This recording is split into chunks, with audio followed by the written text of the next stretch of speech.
Halo, senang sekali Anda bisa gabung lagi di pembahasan kita.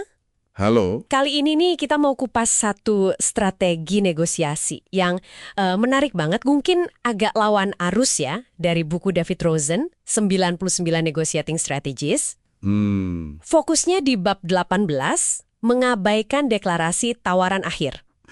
topik klasik ini selalu relevan. Iya kan?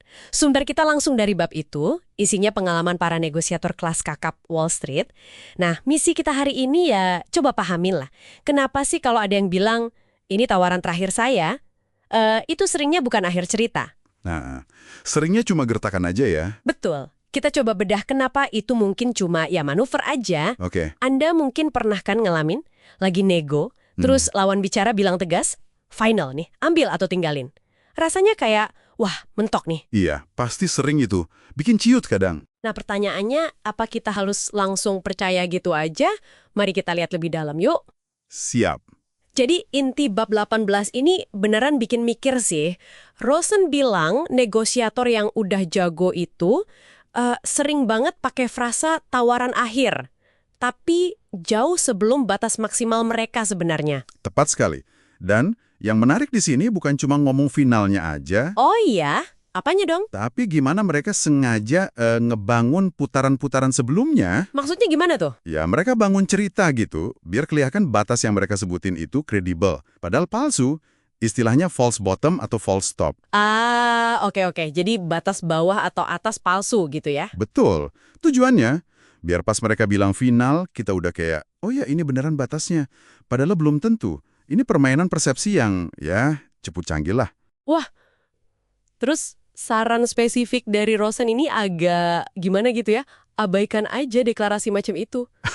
Iya, kedengarannya agak nekat ya. Beneran. Saya ulangi nih, abaikan saja. Kok bisa gitu? Kenapa? Nah, alasannya menurut pengalaman Rosen, ya karena pernyataan final itu lebih sering nggak bener daripada bener. Seringnya cuma taktik.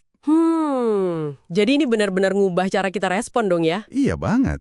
Tapi mengabaikan di sini bukan berarti nggak sopan ya. Oh bukan. Terus gimana? Maksudnya, jangan langsung telan mentah-mentah sebagai kebenaran mutlak.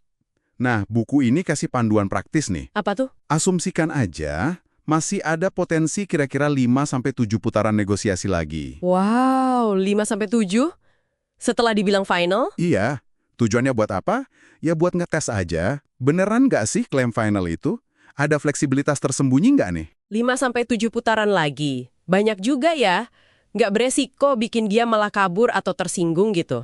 Ya, resiko sih selalu ada ya dalam negosiasi, tentu aja. Tapi Rosen justru nunjukin risiko yang lebih gede kalau Anda langsung percaya tawaran final itu. Resiko apa tuh? Negosiator yang kurang pengalaman kan seringnya terima aja itu sebagai fakta, terus nyerah. Akibatnya, ya itu, kehilangan potensi untung yang sebenarnya masih bisa didapat kalau sedikit lebih gigih dan skeptis. Masuk akal. Jadi ini soal nimbang risiko ya? Betul. Resiko kehilangan deal lawan resiko ninggalin duit di meja gitu kasarnya. Nah, strategi 5-7 putaran ini cara terukur buat ngetes batas tanpa harus frontal. Bisa pakai pertanyaan klarifikasi, ajukan variasi, atau diam sejenak aja buat nunjukin kita mikir serius. Itu udah ngetes final itu beneran final apa enggak? Oke, paham sekarang. Jadi, nah ini artinya apa buat Anda yang lagi dengerin? Ya, intinya kalau lagi negosiasi, entah gaji, kontrak, atau beli barang gede, terus dengar kalimat sakti, ini tawaran final saya, wah tarik nafas dulu. Jangan panik. Ingat aja, itu sangat mungkin cuma langkah taktis bagian dari strategi mereka. Belum tentu akhir permainan. Masih ada kemungkinan ruang gerak? Iya, kalau kita tahu cara ngujinya dengan pintar kan? Persis. Jadi, rangkumannya nih ya, poin kuncinya, deklarasi tawaran akhir itu seringnya strategi buat neken Anda, bukan kebenaran mutlak soal batas lawan bicara. Jadi mengabaikannya. Dalam arti nggak langsung terima sebagai fakta ya, terus uji batas itu secara bijaksana. Itu bisa buka ruang buat deal yang jauh lebih bagus buat Anda. Butuh sedikit nyali sama sabar berarti ya. Jangan gampang terima nggak bisa atau final. Betul sekali. Nah, ini nih sesuatu buat Anda renungkan lebih lanjut.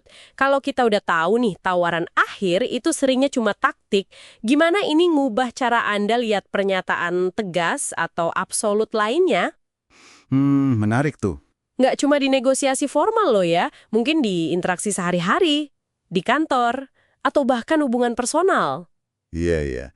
Seberapa jauh kita mau ngetes batas yang orang lain bilang? Itu dia. Seberapa jauh Anda sekarang berani buat, ya secara sopan tapi gigih, ngetes sebuah batas yang dibilang orang. Apa nggak bisa itu selalu beneran nggak bisa? Pertanyaan bagus buat dipikirin. Menarik kan? Oke deh, sampai jumpa di pembahasan kita berikutnya ya. Sampai jumpa.